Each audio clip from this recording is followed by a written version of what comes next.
Hi, welcome. Sorry for the technical delay. That's the largest technical delay we've ever had, the biggest technical issue, and I'm so sorry you had to be there for that. It was a little like I was time traveling. I could see myself on the other screen, and it was slightly lagged, and it was just far too distracting to present like that. It was even worse than an echo on the phone. But I hope everyone is having a good evening so far. I'm located in Toronto, Canada, and it's been a really great, sunny, warm day today. So that was very nice. I hope everyone's seeing this and it's broadcasting well. So welcome. I've had a really good first week of the course so far. I know we're only on day 3, but I've actually read about 8 assignments now of the first 20 pages, and I've been really impressed with the quality so far. And a lot of them have been really engaging and pretty ready to submit. So that's been very exciting to see that this time around. Each time I teach this course, I'm only on the second. It's been a very different experience, and I've really been looking forward to seeing how these two compare so far this class. And there might be some of my members from the old class here too, but this class is much chattier on the course comments. So that's been interesting to see how engaged people are. So welcome. I always share one little personal tidbit as part of the week. And so this week's personal tidbit is that we did the poetry marathon last weekend, which is an international event. We had over 400 people sign up for it, but about 300 attempted it. 100 full marathoners completed it, and or 100 half marathoners completed it, and 90 full marathoners completed it. And the idea of the poetry marathon is you're supposed to write one poem per hour for 24 hours, or one poem per hour for 12 hours. And it's really intense. You post it online right afterwards, and it's this huge community of people. And we only did the half marathon this year, but this is our 6th event. So we've done the full marathon quite a few times. And that was really fun. And one of the members from last year, from the spring writing workshop, was part of the half marathon. And it was exciting to see her work in that context. So yeah, we're having a pretty good week here, sort of. And I have some good questions. The first question is from Trisha, and it's about author platforms. And so a lot of publishers say that they want to see the platform that a writer has. And this is really the most important with nonfiction, but it is important for fiction. For a while, so usually what a publisher or an editor or an agent means by a platform is how large is your audience. And so they often look at really simple, obvious things like how many Facebook followers do you have? Or Instagram. Like most people have a primary platform where they communicate with their readers or fans or followers. And so they look at that, like the author page or the Instagram. But it can also be like you have an established reputation within your community, and you teach classes, and you've successfully sold out all those classes. And sometimes it's a lot harder to convey what the platform is. Like it's easiest to convey online, but now the great thing is they're not taking that quite as seriously. I mean, there's a double-edged sword here, but they're not taking online platforms as seriously as they were before, because for a while, just having like 2,000 followers on Facebook, that meant a lot. But then lots of people bought followers. There's lots of inflation. There was lots of false Facebook pages, lots of Instagram pages that were incorrectly inflated. And so that stopped meaning quite so much to publishers and agents. And they started to look for other ways to gauge your actual platform of involvement. And so it's very important that if you do have a lot of followers or things like that on a Facebook page, that they're actively engaged and commenting regularly on posts and things like that, because that's really what publishers and agents look for now. Because I know pages that have, say, 5,000 followers, and most of the things that they post get 1 or 2 or 3 likes. And that's a clear tip off that their followers aren't real. Or even if they are real, they're not very engaged with the author. They want proof of engagement. That's very important for them. And so the thing about building a platform, and I'm going to be spending most of well, part of the third and most of the fourth week on this in a way, is that it's not just about one angle or online or offline. I think the real way to build a platform and the way to think about it is to think about building and becoming part of the community. And what I mean by the community is the community of writers and of readers and of publishers and editors. And the way that you get involved in this is complicated and multi-leveled, and there's different layers to it. I do encourage most people to get involved initially on the local layer by going to local readings, attending them first as an audience member, and then as someone reading at these events. One of the things I really encourage is to support other authors first, and then present your own work. And I mean this digitally too, because that's one of the ways you build a fan base or supports is you support other authors. They see you in this great supportive context. And then when you come out and present your own work, they're much more likely to support you in a stronger, more helpful way. And it can really help launch your career that way. And the great thing about readings is that it can connect you with local publishers and local agents, although there aren't agents all over the country. But if you live in a larger metropolis, that can really make a difference. And it can really connect you with the writing community as a whole. The thing is, when you're talking to someone, is you don't know who they're connected to. Like that person might not even be a writer or even very much of a reader, but maybe they're married to or friends with, or these soft connections where you're friends with someone who has the right connection often tend to pay off. Malcolm Gladwell talks about this in Outliers much more than solid like connections. Like, oh, my best friend is a literary journal editor. They're less likely to promote my work for whatever reason, partially because it looks like favoritism, than they are some tenuous connection. There've been quite a few studies into this. So it's really important to be polite in these sort of settings and be courteous and to listen to others as well as promoting your own work. One of the most common mistakes people make online or offline, but I'll use an online example, is they go to like a Goodreads discussion board, having never been involved before, and they start promoting their book. And they don't have any relationship with the other people on these boards, and those people all know each other. And so, of course, they're going to be the people on these boards who've been involved for a long time. They're going to be defensive and to look for ways to sort of bring this new author down. So it's very important to build up base and do it over time. And one of the great things about an author platform is that you might already have started one, at least in terms of friends in your local community and people you can ask to follow your Facebook page and be engaged with that. But the great thing about an author platform is you can be working on it the whole time before you publish a book. People sometimes work on their author platform for decades. And it's not just like, when I think of it as an author platform, that depresses me. But when I think of it as being an active and engaged part of a community, and that being the way forwards in terms of books, that's much more rewarding for me and much more feasible. I will say that 2 of my chapbooks were published because of soft connections. Only one of them was published by a complete stranger. And then with books, that's also similar. Often you know someone who puts in a good word. And like the agents that I initially interviewed with and talked to, and one of them gave me soft acceptance, but I never ended up following through because I went to grad school.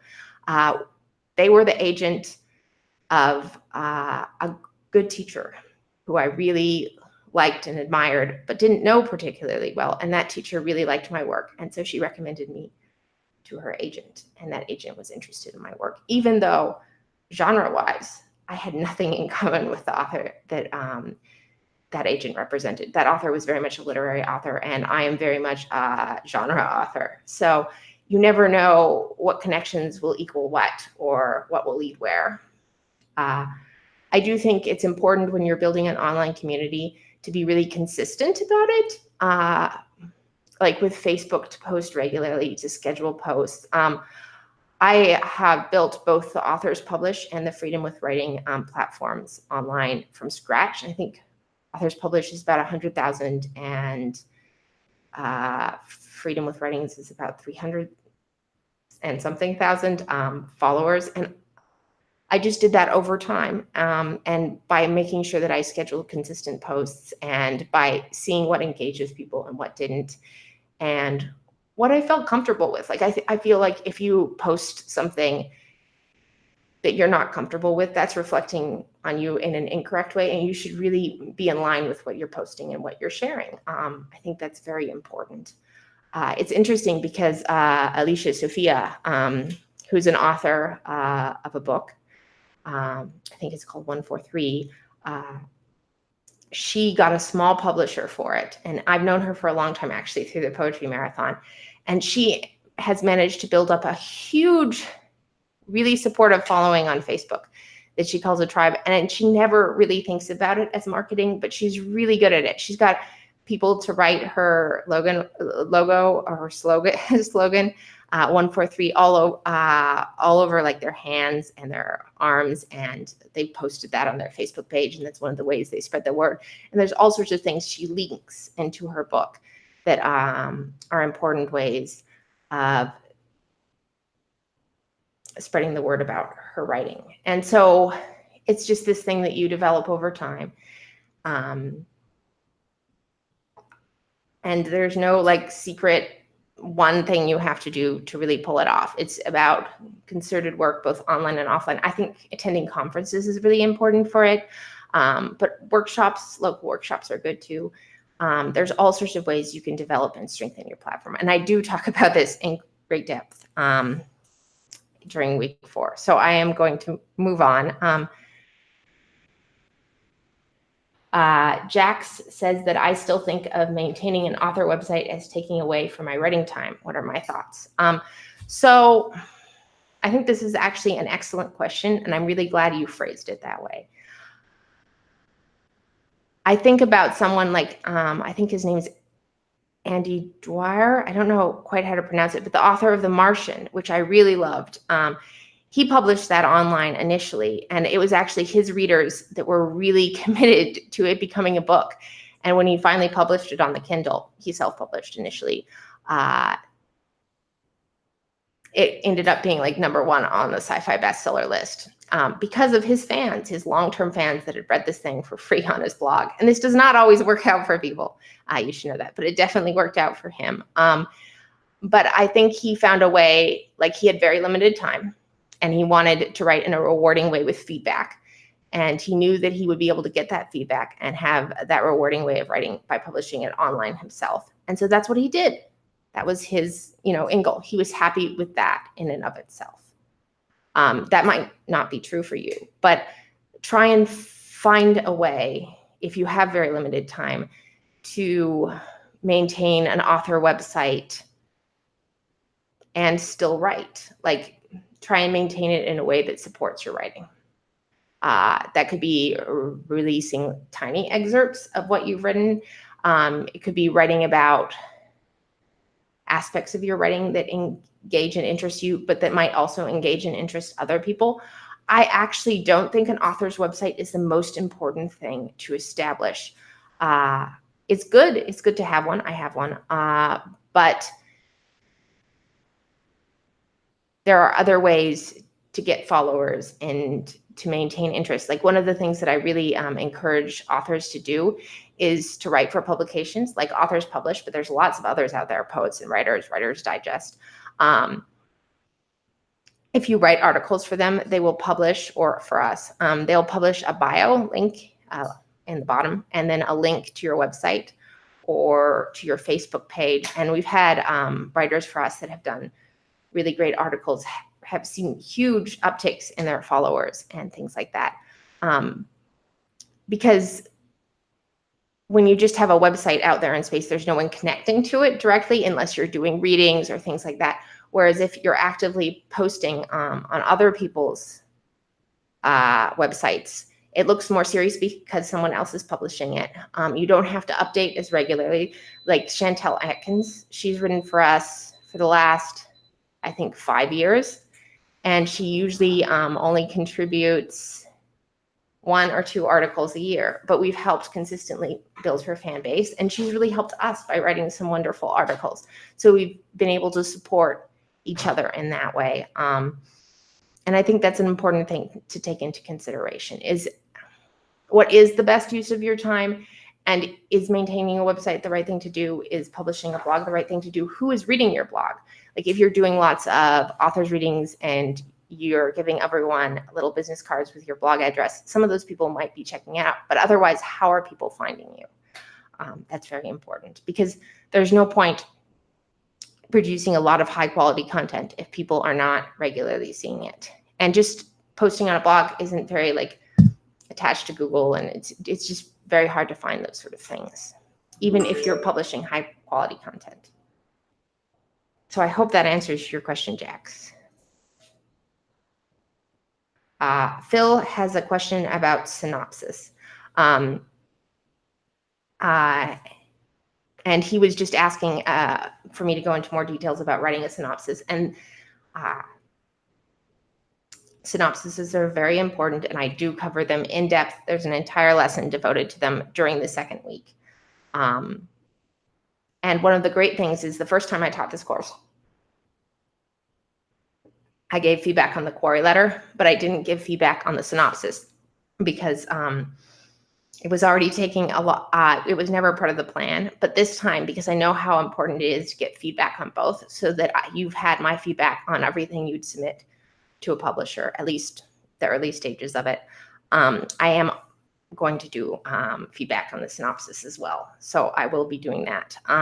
But one of the best exercises, I think, in writing synopsises, which are usually 300 to 600 word descriptions of your book that detail the entire character arc, the entire plot arc for the publisher. They're usually attached to the query letter, but they give everything away.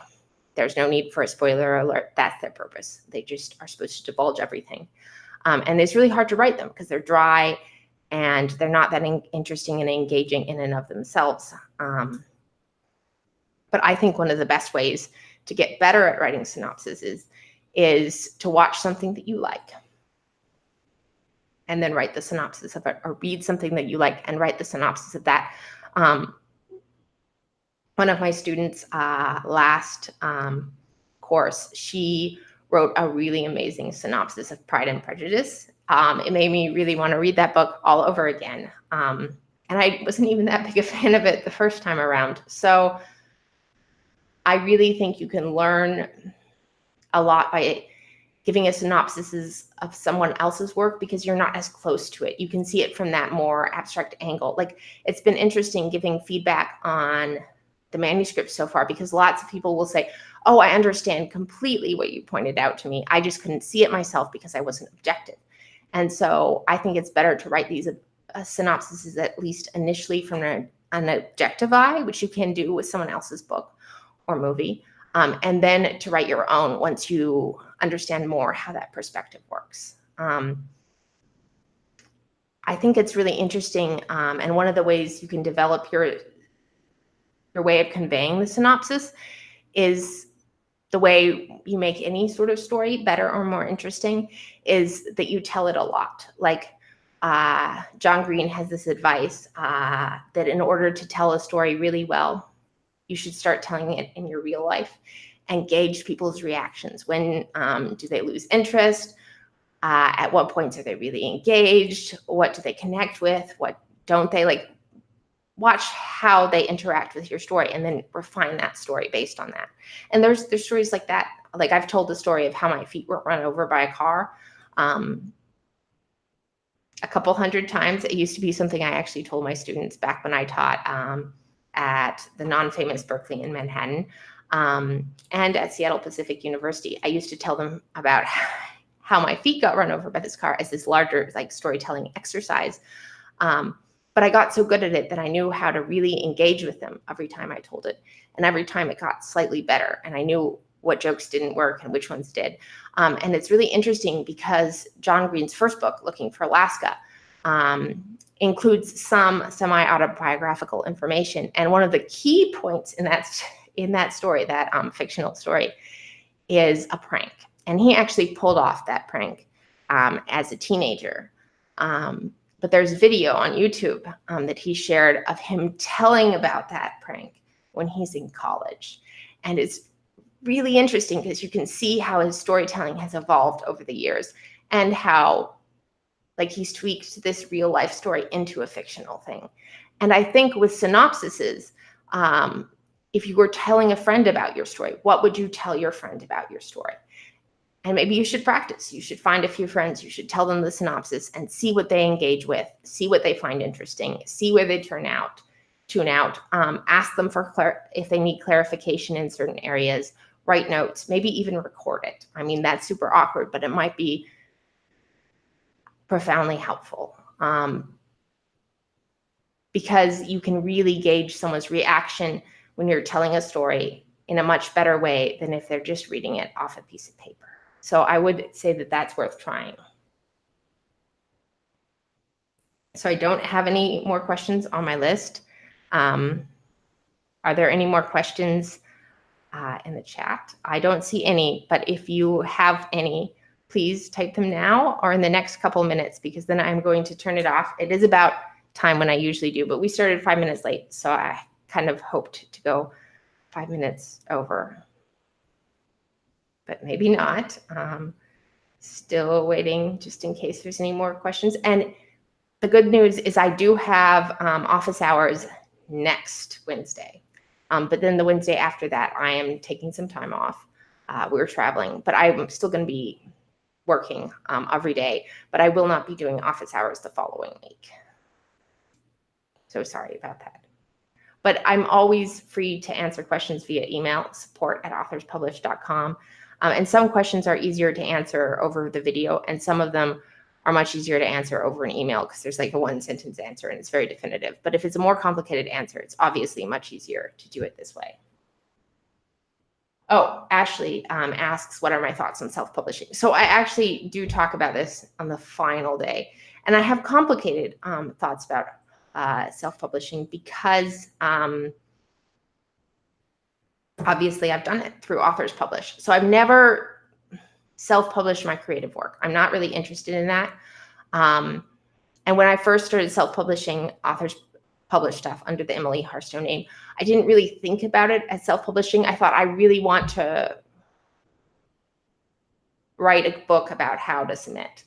I really want a book like that to be published. I couldn't find one on the marketplace. I was like, someone needs to write this. I'm perfectly capable of writing this, because I kept referring to people to like half a dozen different articles and telling them, read this, then this, then this. And I was like, we just need it in one place and someone needs to write it. And I tried to find that writer. And then finally I was like, I'm going to do it. Who cares? Just going to do it. And it's been a very successful ebook for us. And it's now a physical book, actually, in its 5th edition. And it's been taught in like universities all over the country, which makes me happy. And I think it's really helped a lot of work get published. And I was just like, I am done with writing. This is going to happen. And I could have looked for a traditional publisher with it. But honestly, we have definitely made more money off of self-publishing it than traditionally publishing it. So there's that. But the thing with traditional publishing is, so most authors, and this is really important to talk about, don't make their entire career off publishing books. Even the New York Times bestselling authors, they teach classes, they are literary journal editors, they have other gigs that are bringing in the money that is paying some of their bills. I mean, there's obviously exceptions to this, like really wealthy people that don't need to do these additional gigs, like Stephen King or J.K. Rowling. But most people are having to do these secondary jobs in order to pay for their livelihood. And so one of the ways they get these secondary jobs is through traditionally publishing their work. When I got my first professor gig, I didn't get it just because I had my MFA. I got it, and my boss told me this directly, because I'd published widely in literary journals and in a Knopf anthology. And he was very impressed with how widely I'd managed to publish work in such a short period of time. And so he gave me the job because I had real world experience, because I had proof that I was a viable writer. And when you self-publish, that's not so much the case. The other thing is that marketing, no matter how you're publishing now, is going to play a role in your future. You're going to have to market if you have a traditional publisher, but they'll support you much more in that. Or if you're self-publishing. But most of the successful self-publishers I know, and I know quite a few of them now, all spend more time marketing than writing. And for me, the important thing to do is write. That's really where I get my joy from, especially in terms of creative writing. So I can't see a way forward for that personally, but if you feel that that's a good way forward for you, that's really important. But I will say that a lot of people put their work on Amazon, expect it to just sell in and of itself because it's well written or because their friends promised to buy it. It sells 2 to 3 copies, maybe 10, but the average one sells under 5. And then all of a sudden that book is considered published and they cannot submit it to traditional publishers anymore, or agents. There are exceptions. There are agents that consider it, and some publishers that consider it, but by and far, 90% of both, maybe even 95, don't. Even if you get good reviews, even if you get good paid reviews, good free reviews, it's still this battle that you have to fight.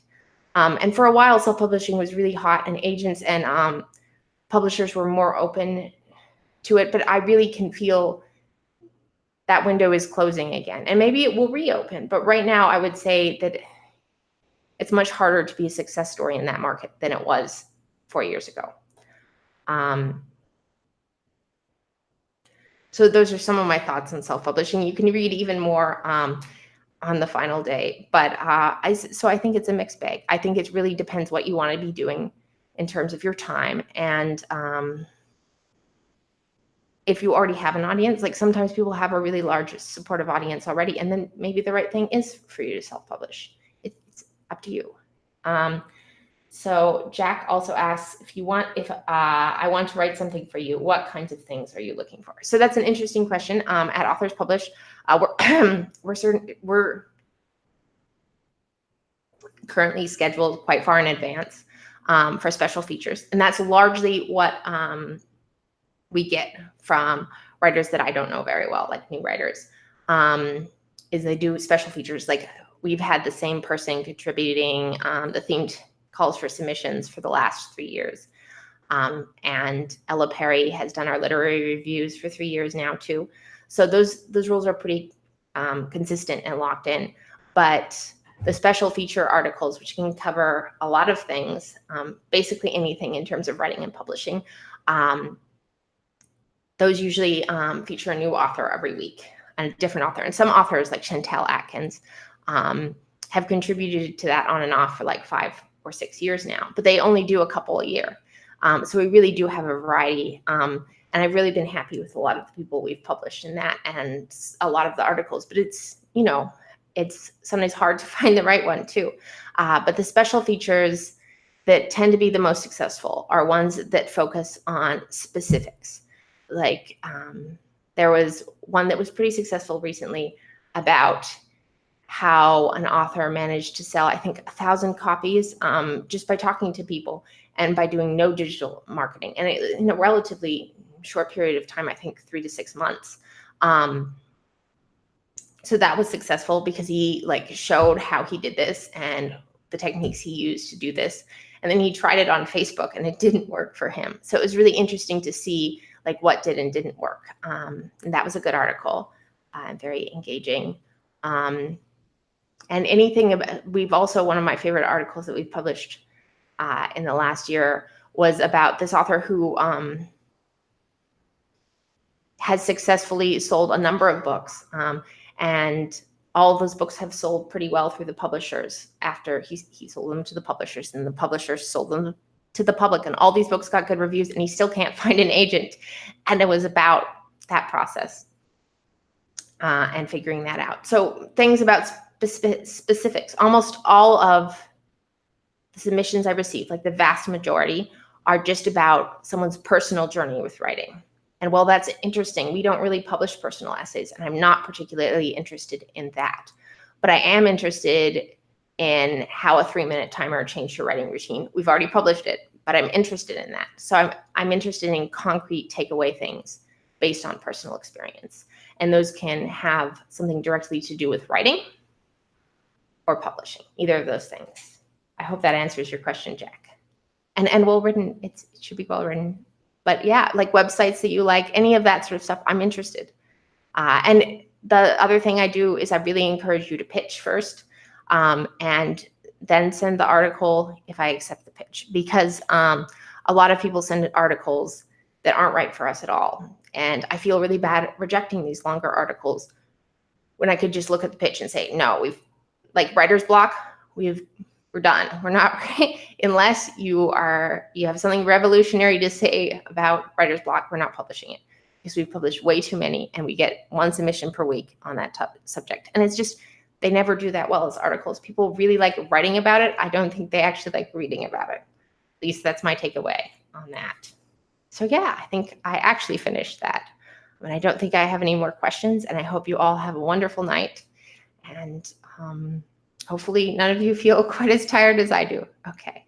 And I know some of you might actually be in different time zones. So have a good day.